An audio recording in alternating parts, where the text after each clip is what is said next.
Buenos días, en la clase de hoy vamos a analizar la sociedad egipcia, sus divisiones sociales y su economía, es decir, de qué vivían los egipcios, cómo se mantenían.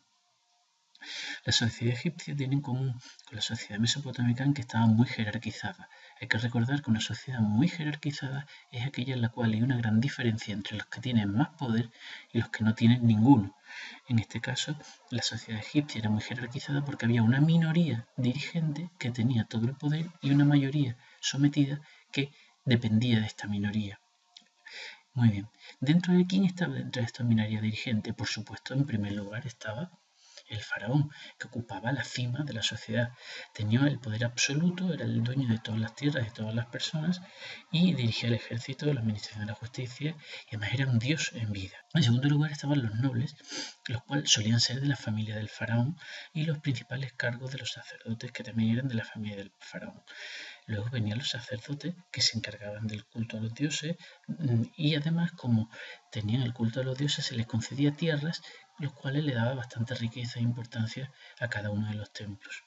Dentro de esta sociedad egipcia del grupo de los dirigentes estaba por último los escribas, que eran los funcionarios que sabían escribir y leer fundamentales para la recaudación de impuestos, y este hecho de saber escribir y leer le daba un importante prestigio social. Podemos observar aquí los tramos superiores, que serían el faraón, los nobles, la clase sacerdotal y los funcionarios.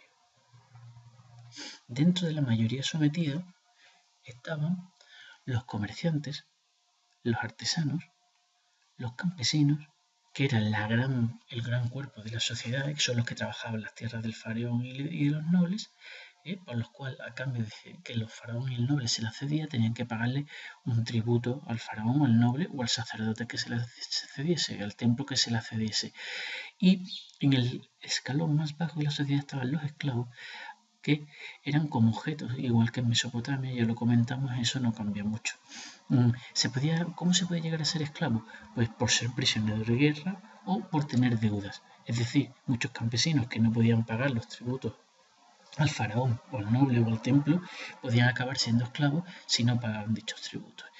Bien, como podemos observar, la sociedad mesopotámica y egipcia se parecían bastante. Vamos a ver económicamente se veía una gran diferencia. Económicamente hay que recordar que tanto Egipto como Mesopotamia eran sociedades fluviales, por lo tanto su sistema económico era bastante similar.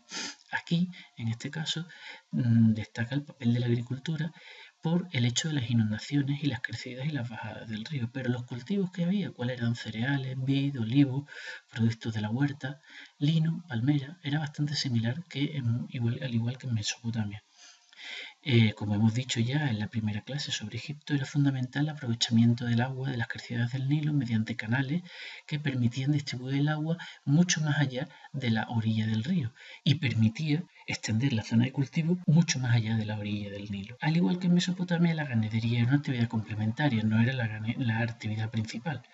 La artesanía, pues producían tejidos, cerámica y era muy importante la artesanía del papiro, ya que los ideogramas egipcios se dibujaban normalmente en pliegos de papiro, aunque se escribía también en arcilla, pero los egipcios empezaron, y sobre las paredes, por supuesto, los egipcios empezaron a reflejar su escritura y sus documentos en papiro. Por último estaba el comercio, como actividad que, como ya hemos dicho al inicio de este tema de Egipto, era muy activo a lo largo del Nilo, que era como una especie de autopista que permitía conectar las diferentes zonas del imperio.